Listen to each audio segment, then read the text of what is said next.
I am struggling with a decision that I know is morally wrong. The idea of him being with someone else is very attractive to me. I've talked to him about potentially having an open marriage. Are you trying to outsource the sexual part of your relationship to somebody else?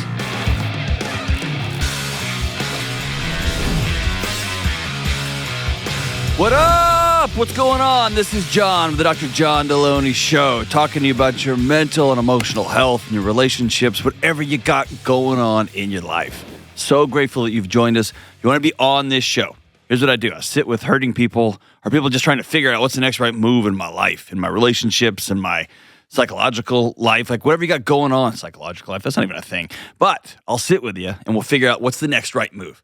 Give me a buzz at 1-844-693-3291. It's 1-844-693-3291 or go to johndelony.com/ask and we'll get you squared up. All right, let's go out to Seattle and talk to Dawn. Hey, Dawn, what's happening?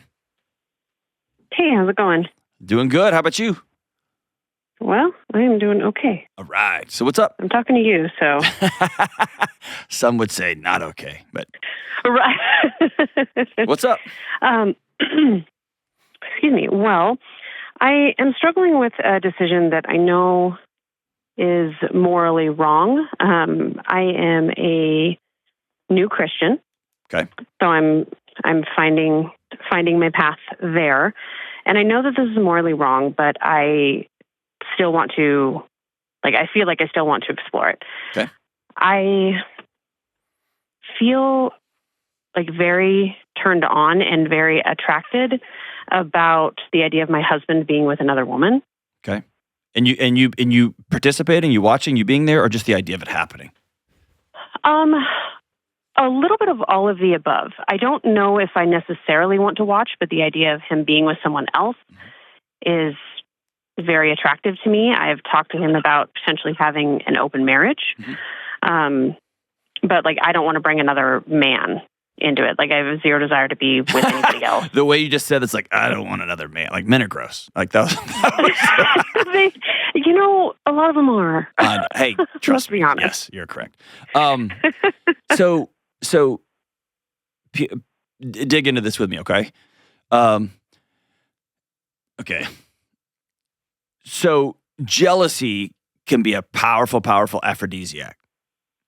Okay. Is this about a sense of aliveness and jealousy, and your heart rate would get up, and there'd be this moment of or tell me more about it. What when you picture this in your mind, or maybe you don't even picture it in your mind, but you go through the exercise of, tell me about it. Well, I'm not sure if it's a jealousy thing, or maybe it is once I describe it. It's also kind of the idea of another woman finds my husband attractive and wants to be with my husband. And that is a really big compliment to me, because I just kind of look at it as though hey, someone else wants to be with my husband and I am lucky enough that he chose me. And then I get to be with him all the time. And there's also a power dynamic where you get to give him permission. Oh. Almost as you're, not as much as your control over him, as much as you're in control of the other woman's desire. Oh. I didn't even think about that. Because it sounds like your husband in this exchange is the variable. He's the pawn in the chess game. The chess match is actually between you and other women. Interesting. And this may be the most amazing conversation to have with a baby in the background. I was trying to keep him quiet. No, it happens. It's life. He's not even 2, so. No. It makes this conversation even more rich, because why not? Right, exactly. So tell me about that.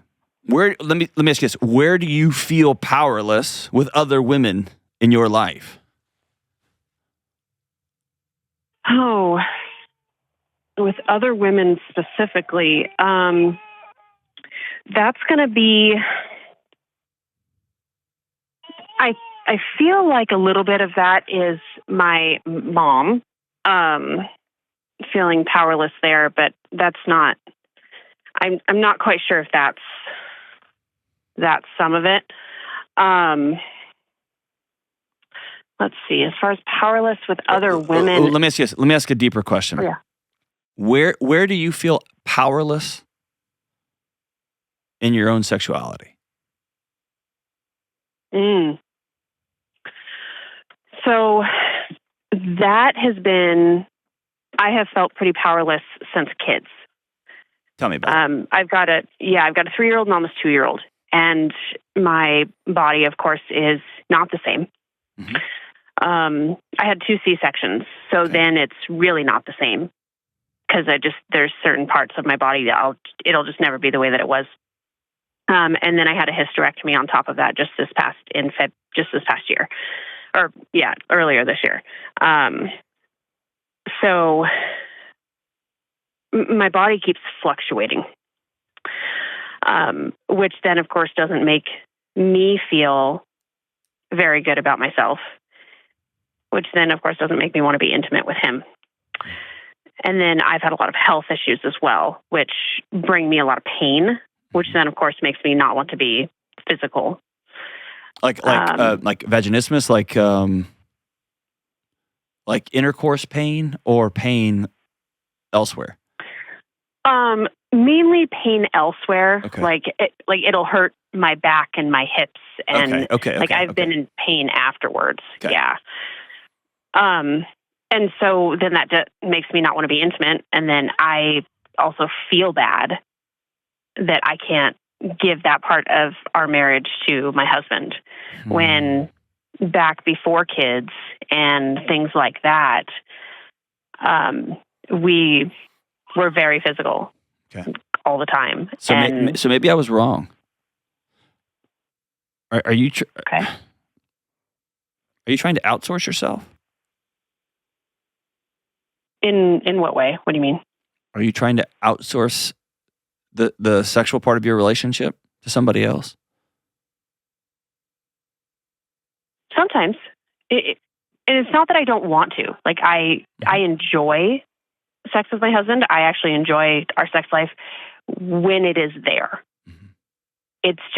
It's few and far between these days, between just having young kids and being in pain and all of these things, and me not feeling very confident about my body. I then feel bad, and I feel like my husband's physical needs are not being met, and that they should be met, and that so because of that, I'm okay with, or at least I think I am, and I say it out loud. Yeah. So in theory. Have you talked to him about not so much the threesome, or not so much him being with another woman, like open marriage, polyamory, not that.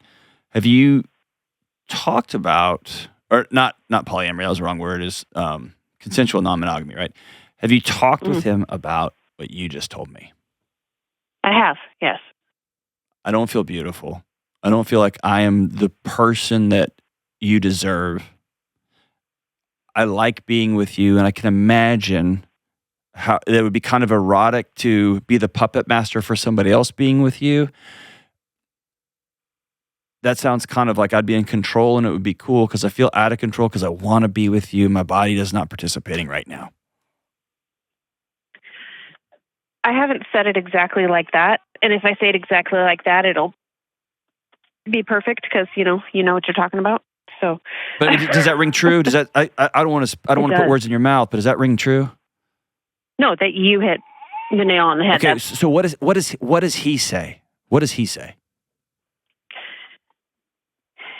He says that he understands about the physical and about the pain. He gets it because he's been with me from the beginning for all of this, and he understands. And the last thing he wants to do is cause me pain. He doesn't want to see me cry after we've been intimate because I'm in so much pain, which has happened. Sure. And he also then relates. I've told him that I don't feel great about my body. Mm-hmm. And he said that he also relates because his body has also changed over the 10 years that we've been together. And he doesn't feel very confident about his either. Okay. So I'll just say this kind of abruptly and boldly. Mm-hmm. I think that fantasies are actually really important. And I think that they can be incredibly powerful if they are discussed among, like, you and your husband, if you'll talk about them. But there's a sense of curiosity and playfulness, not a sense of, oh my gosh, right? Not a sense of judgment and how dare you. Mm-hmm. Okay? So I think they can be very important. I will also tell you that reality will, if you think you have self-doubt now, it will blow your world apart. You get what I'm saying? I do, yeah. And so I don't want you to beat yourself up for thought crimes. And I don't want you to keep secrets from him. And my hope for all marriages and all relationships is that there can be some sort of playful, hey, dude, I had a crazy dream last night.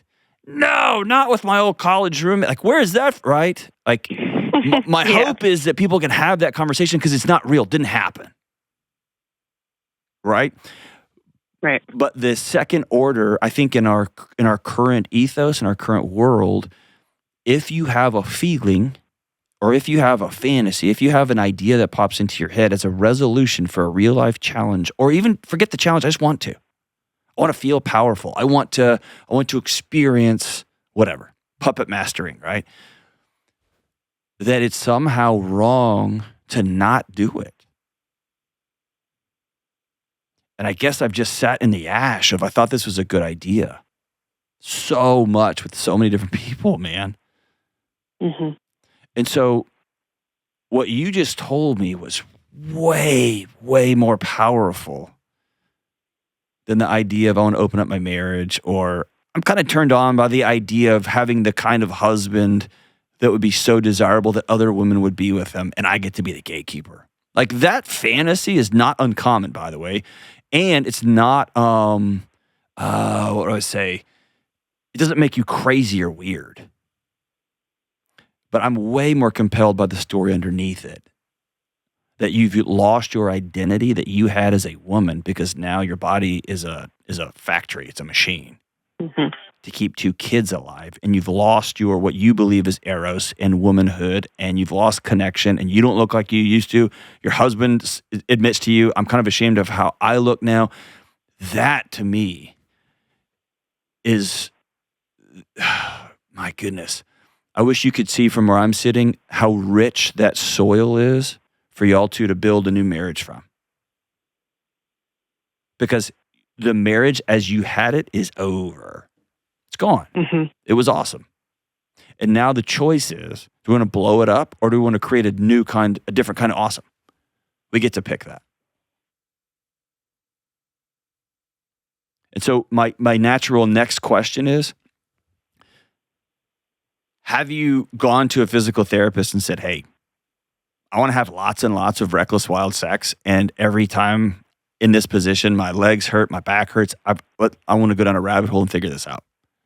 Not to quote unquote please my man, because I want it. Right. Not a physical therapist, but I'm in Cairo, and she also does physical therapy, okay, like exercises and stuff. I'm in that 3 days a week. Is it working? Other therapies. Not yet. Okay. How long? I have been, oh gosh. It's been probably five or 6 months, but about 2 months ago, I got into a car accident, which made it worse. Jeez, so now I'm kind of starting over. Yeah, so I'm starting over basically when I wasn't really making much progress to begin with. I would love for you to make an appointment if you can afford it, even if it means skipping a chiropractic appointment for a while with a physical therapist. a trained physical therapist in your area and fully lay out, here's my challenges. Okay. I would love for you just to explore it. Okay. I would also love you and your husband to sit down and explore. I'm sure he's got fantasies too. He's lived in this house with you also. I think I think in a strange way, they can be, and by the way, you can abuse people with your fantasies too, right? You can be like, I'm just trying to tell you the truth, right? I remember sitting with a young married couple and the guy was like at the mall and he's like, dude, I would love to be with her. And I'd be like, you're an idiot, right? Like he was overly graphic and like just moronic. You can hit people over the head with quote unquote truth also, right? Right. So I would love for y'all to sit down and say, okay, here we are. I don't feel good. I don't like how I look. You don't like how you look. We got 2 kids all the time. My body is not my own right now for this season. What does friendship look like? What does laughter look like? What does intimacy look like? Having traditional, regular, reckless sex, that's off the table right now. What else can we do? How can we get creative and make the creativity part of the playfulness and part of the novelty? And I think it's exploring, what does novelty look like? Because novelty is important. What does novelty look like inside the bounds of this covenant you and I made, that it's you and I, ride or die till the end of time?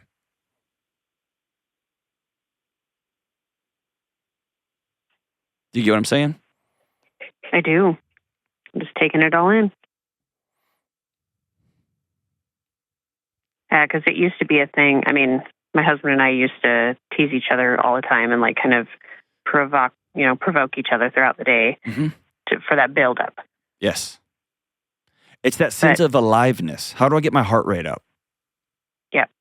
And I think what the data tells me is the illusion is once a heart rate settles inside of a marriage relationship, the only way to get my heart rate back up is to go seek it elsewhere, whether it's pornography, whether it is an extramarital affair, or it's just big time flirting, or it is fantasies that slowly possibly open the door to reality. And I think the challenge, which I think is the best part, not the best part of being married, but one of the top parts is, what kind of crazy adventure can 2 people go on that they are constantly trying to out heart rate raise each other? I like that. Heart rate raise. What an amazing adventure. That's awesome. But that means y'all both have to be able to talk. And that's why I love the fact that you're already able to say, I've got this like weird fantasy that makes no sense logically. Let's put it on the table. And I want to affirm you. Every every blog you read, every Substack you read, everything's going to tell you to go do it. It's the new cool thing. And I think you're going to blow it all up. Yeah, I'm not convinced. Well, and that's why I wanted to call, because I'm not convinced it is the actual right, quote unquote, thing to do. It's a Xanax to cover up the fact that you love this man to the moon and back. I do. And you don't feel like you're enough. And then God bless America, come find out he doesn't feel like he's enough. Yeah. And so I'm going to outsource how I feel. I'm going to feel a little powerful in the process, and he's going to go along with something he didn't want to do because he wants to love me. And then you're going to be sitting in the ash going, what have we done? Because you can't walk that one back. Right. But man, you want to talk about some amazing erotic energy. It's 2 people sitting down across the table being like, well, we blew our lives up. We have 2 young kids. Oh yeah, now we get to do it. We get to do whatever we want moving forward. What does raising your heart rate look like in this season? What does you feeling alive in this season look like? Well, for me, it's sex with the lights off for a while because, right? It's put on the table. Yeah. And then it's like, all right, well, you used to send flirty text and they don't do it for me anymore. But you know what does do it for me anymore? Just a note in my bag, in my briefcase. You looking me in the eyes and grabbing my face and saying, tonight, I'm going to figure something out. It's going to be different, but I'm going to figure something out. You better come home ready. Like, you know what I'm saying? Mm-hmm. Or call and leaving awful things on his answering machine. I don't know. You get to decide what it is, right? Who knows what it is? Answering machine. I like how you said answering machine. I know. I'm 114 years old. That's awesome. Yeah. I want you to show up on a pony with a letter, right? I don't know. Yeah. But y'all get to decide that. And underneath almost all of our fantasies is always a fear, is always a desire.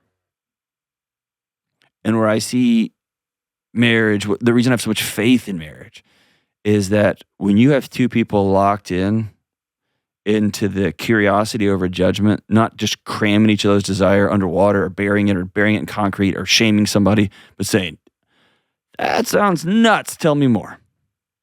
Or let's dig into that. All right. I'll hear your dream. It's going to be, all right, let's do it. And I can feel dude, I'm starting to feel like crazy jealous. I'm starting to get angry. Like, why is that? Where's that? Digging into those conversations, that's intimacy.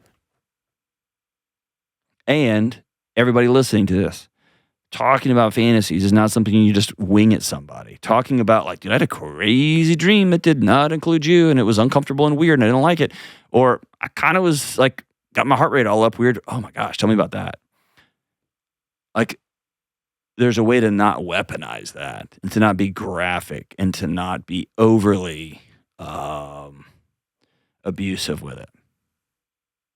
But to lean into curiosity and lean into fun and lean into, but I just want to, Dawn, I want to tell you, you're not crazy. I don't think you're nuts. I think your leap has an algorithm to it. It makes sense. But I want to reverse that algorithm. I don't want to just blow your life up. I don't want you to look in the mirror and say, no. I'm still an amazing woman. It looks different now. My life is different. My body's different. My heart's the same. I'm worth feeling well. I'm worth pursuing sex and intimacy because I want it. My husband's worth that because I love him and I like it with him. And so what must be true? Let's move forward. Let's go start working through all of it and we can do this together. Thank you for that call, Dawn. It's pretty impressive, pretty amazing. Appreciate you calling and being open and vulnerable. I'm 100% sure that your vulnerability is going to help a whole lot of people. Don't blow your life up, kid. I think you all got a pretty amazing marriage ahead of you. We'll be right back. This show is sponsored by BetterHelp. All right, the month of November is all about gratitude. And most of us have a person we'd like to shout out for helping us along the way. I'd like to take a moment to shout out two people who have helped transform my life. The great Marilyn Fannin and the powerful Dr. Jean-Noel Thompson. Marilyn gave me a chance professionally when no one should have, and she brought me along and taught me poise and professionalism, and she challenged me. And Jean-Noel taught me how to be a dad and a husband and a professional and how to balance the seemingly impossible weight of caring for a whole bunch of people all at the same time. Big time thanks to Marilyn and Jean-Noel. And for all of you listeners, I know you have people in your life that you are grateful for, and I hope that you stop and thank them at least every once in a while. But for all of us, there's one person that we often don't take time to thank: ourselves. We don't always acknowledge that we're surviving, we're inching and moving forward, and most of us are grinding towards a better life, better relationships, and hopefully a better world. And in a world where everything's gone bonkers, thanking ourselves is not easy. So here's my reminder: thank the people in your life, including you. And sometimes we need more than just a thank you. We need some professional and personal help. We need to talk to someone who is trained to help us discover true gratitude for ourselves and others, especially in the holiday season. And that's why I recommend my friends at BetterHelp. BetterHelp is 100% online therapy, and you can talk with your therapist at any time, anywhere, so it's convenient for your schedule. You get online and you fill out a short survey and you get matched with a licensed therapist, and you can switch therapists at any time for no extra cost. Let the gratitude flow this holiday season with BetterHelp. Visit betterhelp.com/Delony. Hey everybody, fall is here, and that means no pumpkin spice. Please, no more pumpkin spice. Fall means that I get to spend every waking moment in my flannel and soft denim shirts from Poncho, the world's best performance shirts for men. All Poncho shirts are great, and their flannels and soft denims kind of remind me of when I was younger and I wanted to be in Soundgarden and Pearl Jam. But the real reason I love Poncho flannels and their denims is because they're super soft yet durable, and they're incredibly comfortable. They have a little bit of stretch, so they move with you, not against you, and they dry so quickly. And they have slim and regular fits for different body types, and you can wear these shirts for your outdoor adventures, for outdoor work, and off to dinner with your wife or to a concert with your friends. Poncho shirts will make amazing gifts for the men in your family this holiday season. Head to ponchooutdoors.com and check out all their styles. Enter code Delony at checkout to get a free t-shirt or a hat with any purchase of a button-down shirt. That's ponchooutdoors.com, code Delony. All right, let's go out to Sacramento, California, and talk to Lynn. Hey, Lynn, what's going on? Hi, Dr. John. Thanks for taking my call. Of course. What's up? My question is, my parents lived on our property and they've been with us for about a year. How exactly do I navigate setting a boundary with them to move off of our property and also kind of maintain the integrity of our relationship, as it can get a little rocky with my mom at times? You can't do both. Yes. You can keep your integrity. Mm-hmm. Or let me say this. Integrity comes from the, I don't want to be too nerdy. It's integer, it's whole, right? Mm-hmm. So you can't both tell your parents, I want you to not live on our property anymore. Mm-hmm. And also be responsible for the totality of that relationship. Because it's two of you, or it's three of you. Mm-hmm. What you can do is treat your mom, and is your dad involved too? It's my stepdad, yeah. Okay, so you can treat both of them with dignity and respect. You can give them a timeline. You can put it all in writing. You can be very, very clear. Mm-hmm. But if they want to act like children and whiny babies and throw a fit, then they get to do that too. Gotcha, because it's kind of what's happening. I set the boundary about a week ago, and I'd expressed to them, my husband and I, the last few years has been really rough. We were taking care of my husband's dad for a while who had chronic, he had kidney problems, and we're doing dialysis for him for 2 years. And then he passed, unfortunately, in the home. And then a couple months after that, my husband's mother got really sick. I quit my job, took care of her for 4 months in the home. And then she started doing better, thank God, miraculously. She's back doing so much better. But then my mom and stepdad show up, and my dad needed to have some medical procedures done to take care of some things. And we told them, yes, it's absolutely fine. You can stay in the RV on our property until you get everything taken care of. Well, that time has passed, and it's been about a year now. And my husband and I really just need a break. Yeah. We need our space. And I just can't emotionally cater to my mom like I used to when I was a kid. She's literally the only person on the face of the planet I have a hard time setting a boundary with. Mm.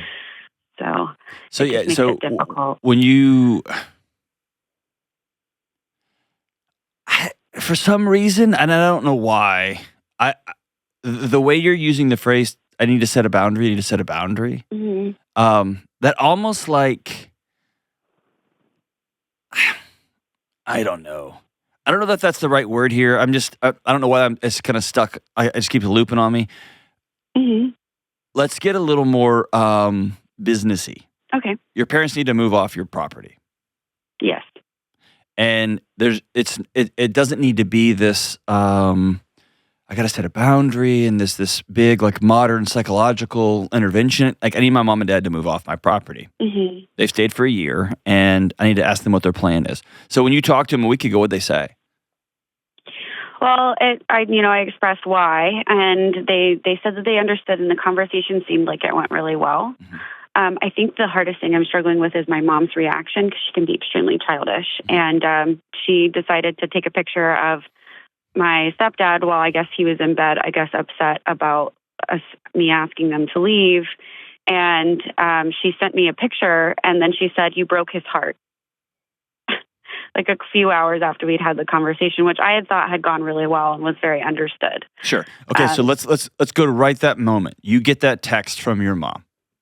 Mm-hmm. You even described it to me as childish, right? It's what my 14-year-old would do. Yes. and he's it's not childish as though it's just very immature. Mm-hmm. I'm going to send a picture to somebody. You see what I'm saying? Like, okay, cool. So it happened. Yes. What can you control in that moment? My reaction. There you go. And so let me give you Which I did. Let me give you well, hold on. Let me give you permission. Mm-hmm. You get to be really sad. Yeah. It's not supposed to be like that. You gave your parents a year. And you want parents that are rooting for you so hard that they're like, dude, we've been here a year. We got to go. Y'all need your life back. Y'all have been caring for adults for the last 5 years. You need a break. Yeah. That's how it's supposed to be. And y'all are supposed to be like, no. Y'all can keep living here. It's fine because they're so great to have around. That's the fantasy, right? Yeah, it is. So you get to be sad about that. Mm-hmm. And you don't have to respond. Yeah, I think I did respond, and I said, it was never intended to be that way, and I'm really sorry. Mm-hmm. Yeah. And the problem with that response, which is actually honest and good and whatever, is it opens the door a little bit. Oh, you never intended to? Well, you did, so let's make it right. Mm-hmm. Right? And it's like, no, we're not going to make it right. We are making it right. Did you give them a date? I told them that, we wanted to have within the next month, our own space and have you guys have a plan. But I know that, they live full time in their RV. They earn very limited income. So they do have to save up a little bit and prep for where they're going to go. And that was the biggest thing for me asking them to leave is because I know that they really and truly don't have another home base to go to. But it's just not really. I was getting to the point where I was feeling like this isn't my responsibility because you're in dire straits financially. Like I've helped out as much as I can, but at some point, like there's just an end to that. And I just can't keep doing it for them because it's been like this off and on, even in my previous marriage. The same thing kind of happened, 8 years ago. Yeah. So, no, I'm. How old are they? My stepdad is 70. My mom is 61. Yeah. I don't want to be crass, but she's got to go get a job.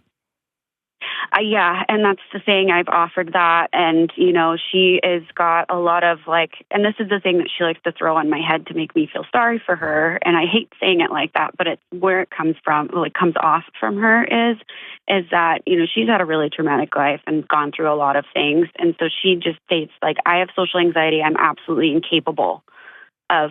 She can't go to the grocery store by herself. But she won't go to therapy, and it's been a round and round circle to where she clings to my stepdad and he can't even leave the room without her, wondering where he's at, needing him to be right there. Yeah. She definitely needs a lot of help, therapy wise, but she just hasn't made that a priority for herself. She likes to use it as the whole world hates me. Everyone's against me and I'm going to sit in that. I'm sorry. Yeah. It makes it really rough. I wish I had a better answer for you. I'm heartbroken for you. I'm sorry.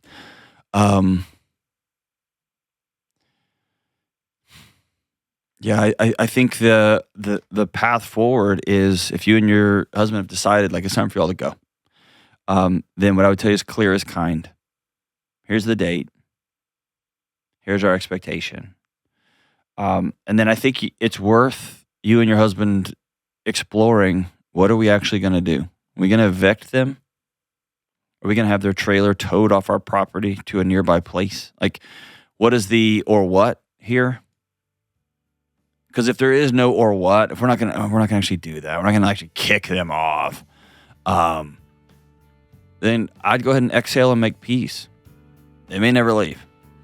Or no, we're at a place we're going to have them towed off of here. Okay, let them know that on this date, this is the drop dead date, we're going to have your trailer towed. I'll help you get a job. I'll help you with counseling. I'll help you with these other things, but I can't participate in this anymore. Yeah. Sorry, Lynn. I hate that for you. You can control what you do, but you can't control the impact on the relationship. That's something you'll have to do together. And often when we draw, like you said, concrete boundaries, or we make tough business decisions, other people make choices on their own. Thanks for the call. We'll be right back.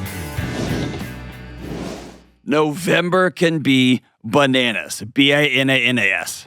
We have the normal November madness that comes with colder weather, family dynamics at the holidays, figuring out Christmas plans, and why not, this year we also have an election.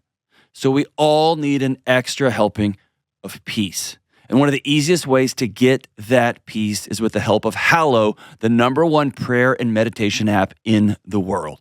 I use Hallow every day, and it's become something I truly value. And Hallow has thousands of guided prayers and meditations and countless ways you can learn about faith, get answers to some of your hardest questions, and help you grow closer to God. And this month, they have a special election week prayer challenge called One Nation Under God. And the guide for the challenge includes trusted spiritual leaders who will really help us connect with God during a truly divisive, chaotic time. And where the media is probably going to continue to try to divide us, Hallow is here to remind us that we're all God's children and that politics of the day will not have the final say. And be on the lookout for the upcoming Advent Prayer 25 challenge that will make the lead up to Christmas truly special. So download the Hallow app and head over to hallow.com/Delony and use the app for 3 months for free. That's 3 free months at hallow.com/Delony.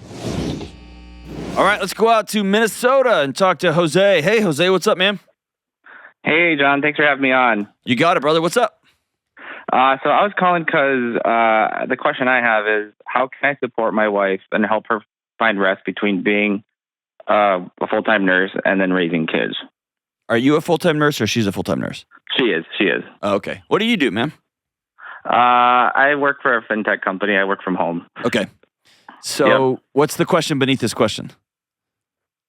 Well, I don't know. Like my wife, she works long hours and she's just really tired a lot. I feel like she's running on fumes most of the time. And I feel bad because I try to help, and sometimes, sometimes I don't know how she wants to be helped or how to help her in general. So have you said, "Hey honey, I would love to help out around here and I don't know how to help. Can you give me a roadmap for the help that you need?"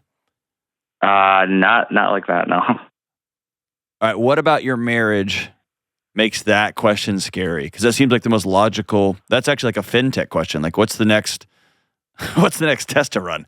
Like, yeah, no, I don't. I'm not sure. I mean, yeah, I guess I just haven't asked it like that. We've had conversations about like how I can help more, but I guess there's times where I feel. There's times where I offer, things on how to help, but then it's like not. Yeah, really received, or it's kind of that's that was a nice way of saying I like to tell her how this should be done. yeah, that's true. Yeah. So here's where I think you can get beneath it and above it at the same time. Okay. And I don't know how that's logically possible, but I just made that up, so go with me, okay? Or it's not geographically possible. How old's your little baby? We have 2. So we have a 4-year-old and a 2-year-old. Okay. So drop your shoulders from your ears and rest assured that with a 4-year-old and a 2-year-old and 2 full-time working parents, one working from home, one working in a helping profession, it's got its own secondary trauma attached to it. So exhale and know that you're not crazy, that your sex life is blown up. You feel like you've lost your best friend in the chaos of just diapers and exchanges and who's picking up what, and I got to get this kid to what, and this one needs to eat, and can you pick up this on the way home? Like, you're not crazy. And also realize that she probably misses you too. Yeah. And there's something powerful about a couple getting away from this madness, even if it's for 2 or 3 hours, and calling out. And you can let her listen to this call because it sounds like you love her and you're trying to figure out, how do I help, right? Yeah. And I want to applaud you. Before I start lecturing, I want to applaud you. What I did in your exact situation, we had 1 kid and several pregnancy losses, okay? What I did in your situation was I understood that I didn't know what was going on or how to. And so I figured the best way I could help my family was just to go make a bunch of money. And I figured the best gift I could give my wife and my new kid was to not be around. And I want to applaud you for being a man who's not doing that. you're trying to figure ways to plug back in. And it's like you're trying to find a plug behind the bed and you're just like trying to find where the outlet is and you're just like jamming it up against the sheetrock and it won't go into the outlet. I applaud you for not just dropping it and saying, I'm just going to go without light for a while. Good for you. Yeah. Okay. So I think there's great power and grieving and joy and excitement and fear, all of those things together by y'all two getting away and saying, okay, everything about our marriage is different now. Uh-huh.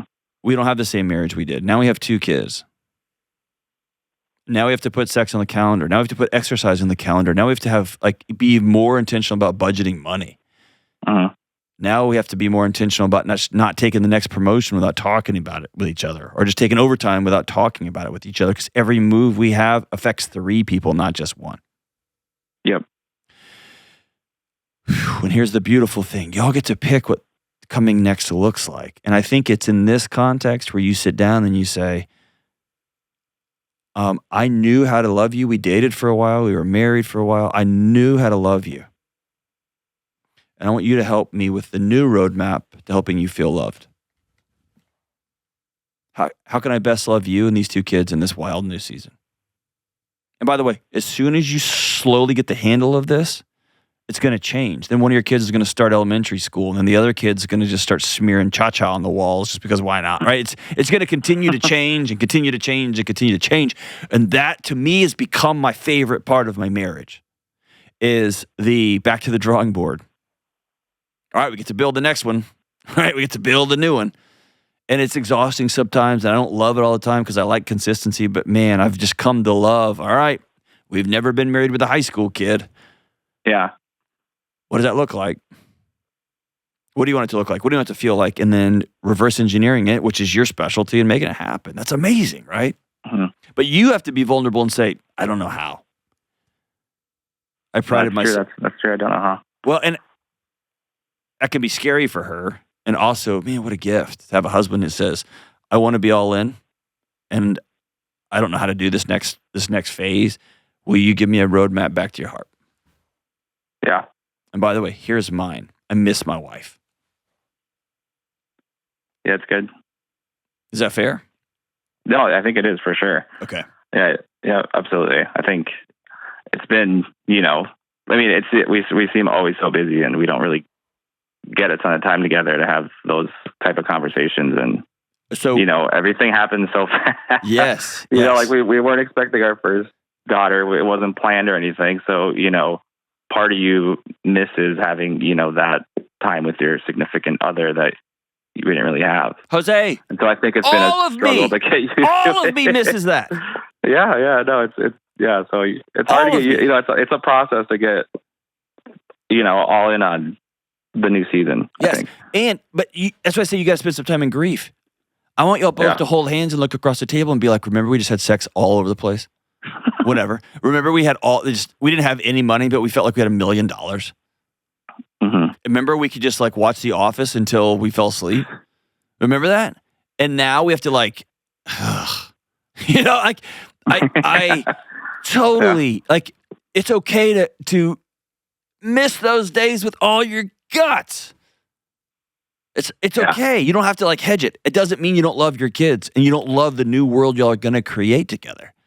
Uh-huh. In fact, I would say the more you pretend, it's like, well, but now we've got these kids. We love them. We love them. It's not honest. Right. And so almost like there'd be cool, I don't know if y'all have done this, and I don't mean this in a negative way, you do it with a smile on your face. Not like a funeral, but like a celebration of life when somebody's passed away and they have this, they were just fun and they were old and they had a great life and they're like, I want to have a dance. I want to have a celebration of life. I almost think you guys should have a celebration of before kids. Let's just put a marker in it. That was awesome. Yeah. And now we get to create a different kind of awesome. Yeah. And nobody in Hollywood tells you that the best sex you're going to have is sex on a calendar. Right? Yeah. And nobody tells you that the most intimate 9 o'clock time together starts with a 6:30 a.m. emptying the dishwasher. Yeah. Nobody tells you that.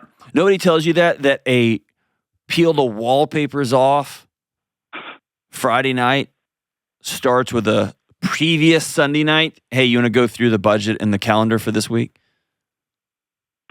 Like, nobody tells you that. Right.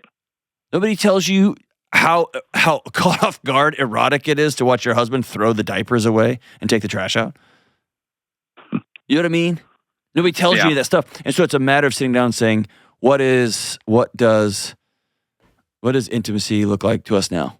We get to decide. I want to commit to a date night. We don't have any money, cool. I'm going to commit to a walk. Right? We don't have enough money for babysitters, cool. I want to, my son used to do this. He used to get hired when he was like 10, and all he did was play with the 4-year-old or the 3, or whatever how old the kid was, in the house with the parents there, with a mom or a dad there. But it was just enough to take the attention away. Yep. Right? Like, let's figure it out. Because I love you and you love me, and let's build something rad and new. Yeah. Is that fair? That is, for sure.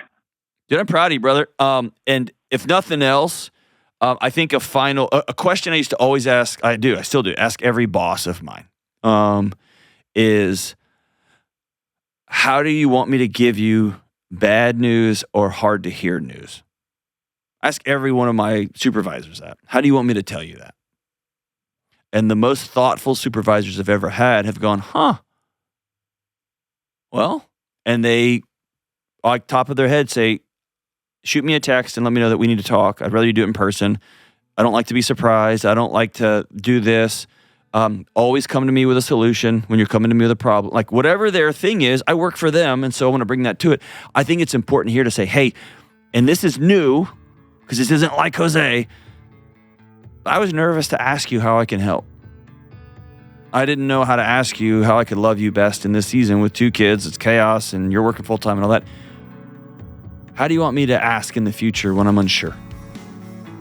Because I want to make sure I honor you with even how I ask, much less what I ask. And man, you guys are off to the races. If you have a 4-year-old and a 2-year-old, your life should feel like it exploded, because it did. The only question is, what world are you two gonna build starting tomorrow? Because y'all get to choose. You get to choose what happens next. Thanks for the call, my brother. We'll be right back. Hey, it's Delony from my friends at Helix, the makers of the best mattresses in the universe. I've spent most of my adult life on borrowed mattresses, or some of the cheapest mattresses available, or some other mattresses that overpromised and underdelivered. And I've been hot, I've tossed and turned, and I've struggled with sleep for most of my adult life. Sleeping on my Helix mattress has transformed my sleep. I'm getting into new levels of deep restorative sleep, and they're super comfortable. Everyone in my home sleeps on a Helix mattress, and now, because I won't shut up about it, my friends and my extended family are reaching out and getting Helix mattresses too. And listen, all my friends and family are different, just like all of you are different. Everyone sleeps in their own unique way, so Helix has created different mattress models designed for side sleepers and stomach sleepers and back sleepers, models for everyone. And if your spine needs some love and a little extra TLC, they have mattresses for you too. Plus, Helix offers a 100-night trial, and all Helix mattresses come with either a 10 or 15-year warranty. Just take the Helix sleep quiz online, just like I did, and you're going to find the perfect mattress for you and your sleep preference, and it takes less than like 2 minutes. And here's the best part. Right now, Helix is offering my listeners early access to their Black Friday sale. It's 25% off all mattress orders, plus a free bedding bundle. Go to helixsleep.com/Delony for details and to save 25%. That's helixsleep.com/Delony. With Helix, better sleep starts right now. All right, we are back, and Questions for Humans editions are back. Questions for Humans Thanksgiving and Christmas editions, go pick them up. And we got Questions for Humans Friends, Parents and Kids, and Couples, Volume 3. Volume 3, all new questions for you this holiday season.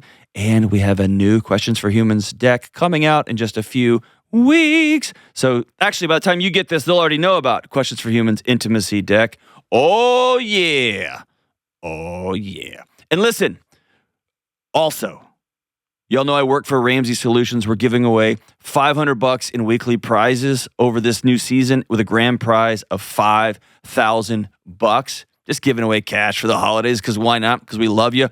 Go to RamseySolutions.com/giveaway.